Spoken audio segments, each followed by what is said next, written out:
start. If she's still eating.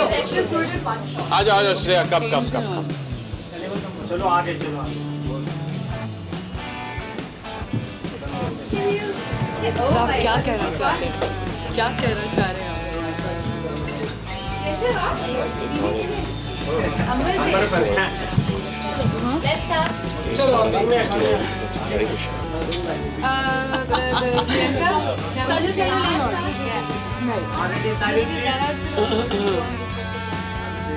चलो सबका हो गया? Alright, परफेक्ट अब सब रेडी? जी। Congratulations, शो टाइम के लिए ट्रेलर आया, बहुत ही awesome Thank you. है and पूरा कि आपसे स्टार्ट करेंगे। इस बार आप प्रोड्यूसर रहे हैं। जी। तो आप बताइए कि प्रोड्यूसर का काम होता है। बहुत मुश्किल होता है।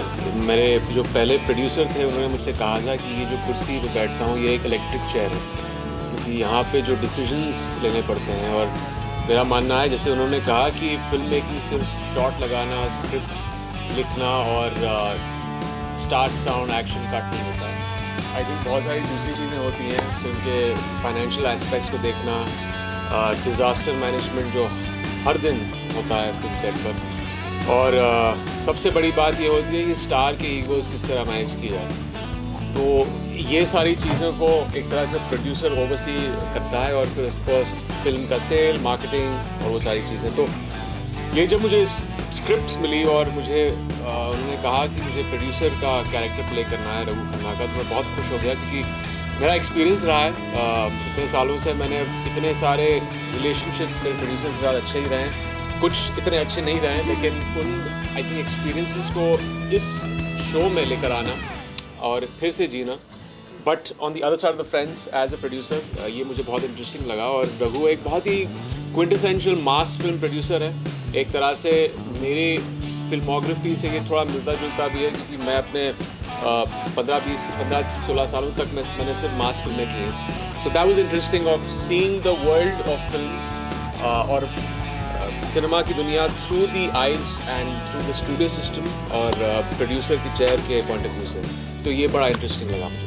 तो आपके जो स्टार कास्ट है, उनके कैरेक्टर कैसे आप मैं तो हैंडल ही करता हूँ, जो हैंडल करते थे वो अभी यहाँ नहीं है, मिहिर चले गए हैं, लेकिन और अचित वो चले गए हैं। तो कितना टैंट्रम हमने दिया है उनको और कितनी तकलीफें दी हैं उनको, वो मिहिर, करण और अर्चित ही बता पाएंगे।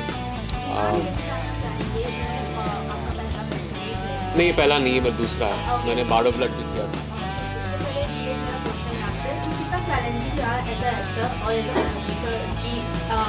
ऑडियंस को अपने को कनेक्ट करना। वेब सीरीज की बात करें तो ओटीटी पे बहुत ऐसे वेब सीरीज उनके बीच अपनी वेब सीरीज को एज अ ऑडियंस के सामने रखना और अट्रैक्ट करना कितना चाहिए। आई थिंक क्योंकि इतने सालों में जब से ऑब्वियसली ओटीटी का एडवेंट रहा है, मैंने बहुत सारी स्क्रिप्ट्स पढ़ी हैं, बहुत सारे ऑफर्स मैंने रिजेक्ट भी किए, क्योंकि मुझे लगा कि अगर मुझे एक ऐसा शो करना है जो एक क्लटर ब्रेकर हो, जो कुछ नई बात वो शो कह रहा है, जिस तरह ये है, ऐसा कोई शो नहीं है मार्केट पे या किसी ओटीटी चैनल पे जो इस दुनिया को दर्शाता है। और ये तो एक छोटा हिस्सा है जहाँ मैं दिखा है कि नेपोटिज्म है, क्योंकि ये सब लोग यही एक चीज़ चल रही है ये 7 साल से हमारी इंडस्ट्री को लेकर। लेकिन इसके अलावा बहुत सारी दूसरी चीज़ें हैं जो आपको इस शो में दिखाई देंगी। एक तो हमारे लिए बहुत हम रिलेट कर सकते हैं इस दुनिया से, आप शायद रिलेट कर सकते हैं, लेकिन ऑडियंस का हमेशा एक अल्योर होता है ना। ये 2 चीज़ हमारे देश में एक तरह से रिलीजन है, क्रिकेट और फिल्में।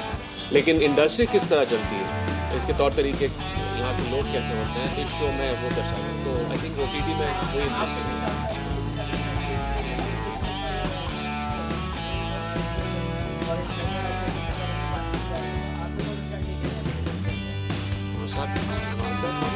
Why did you look at me? No, start in the left-hand side for the because you have some very radical thoughts on nepotism. Do I? No, I won't say they're radical, but yes. आप अगर ये पूछ रहे हैं कि exist करता है, I would say of course करता है. It exists. I mean, it's just in our industry. It's there in every field. और आप खुद ही सोचिए, आज अगर आप एक जर्नलिस्ट हैं और कल आपके ब्रदर सिस्टर बेटा बेटी कजिन अगर किसी को हेल्प चाहिए होगा उस प्रोफेशन में कर पा सकते वो करें. In that way yes nepotism does exist, but does अगर आप मुझसे पूछ रहे मेरा पर्सनल व्यू पॉइंट क्या है, does it bother to know, have I thought about it at length, yes I have. और कभी कभी ऐसा भी लगा है मुझे शायद अनफेयर होगा, बट जैसा कि आप सब जानते हैं कि हम सब इस इंडस्ट्री में इतने सालों से काम कर रहे हैं क्योंकि ऑडियंस ने हमें एक्सेप्ट किया है, हमें यू नो वो प्यार दिया है या वो रिस्पेक्ट दिया है. तो जो भी है इस इंडस्ट्री से ऑलरेडी कनेक्टेड या जनरेशन आफ्टर जनरेशन जो काम कर रहे हैं उनका काम इतना हुआ है और वो इतने टैलेंटेड है, ऑडियंस की वजह से वो है आज जो भी है. So that's what my take on it. I mean, as she rightly said, nepotism सिर्फ I think entertainment industry बहुत target होती है because it itself is nepotism सिर्फ Bollywood में ही exist नहीं करता है, वो हर मतलब it's a phenomenon, it's a universal phenomenon. And yes, मेरा personal take इस पे ये है कि जब तक insiders और outsiders दोनों coexist करें, you know, it's a beautiful fair industry to be in, but yes, chances बहुत कम ही रहे हैं, but at the same time it's not impossible to break those myths and be a part of that industry because we do see a lot of people coming from the outside here on the same stage itself. So yeah, there are exceptions and yeah, it's a phenomenon which exists and yes, but जब एक prejudice होता है या जब एक unfair treatment होती है या जब आपको प्रोजेक्ट्स के बारे में पता ही नहीं चलता क्योंकि obviously you don't know anything about the industry, you don't have any familial connections.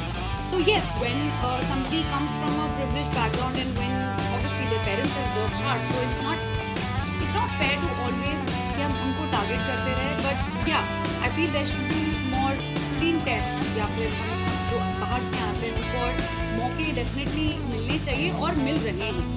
So that is my take on this.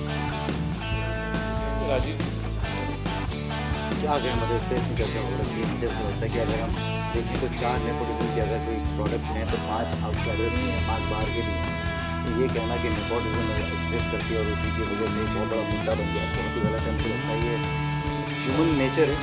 जब हम अपनी संपत्ति भी अपने बच्चों के नाम पर करके जाते हैं, क्यों किसी और के साथ में नाम पर कर दीजिए ना. आपके घर में और भी लोग काम करते हैं, उनके बच्चे भी हैं, ज़्यादा टैलेंटेड भी होंगे, लेकिन हम नहीं करते हैं, वो भी तो नेपोटिज्म ही है. तो आई थिंक ये चर्चा मेरे लिए तो बहुत ही वेस्ट ऑफ टाइम है. आई थिंक हर इंडस्ट्री में ये it's a part of human beings.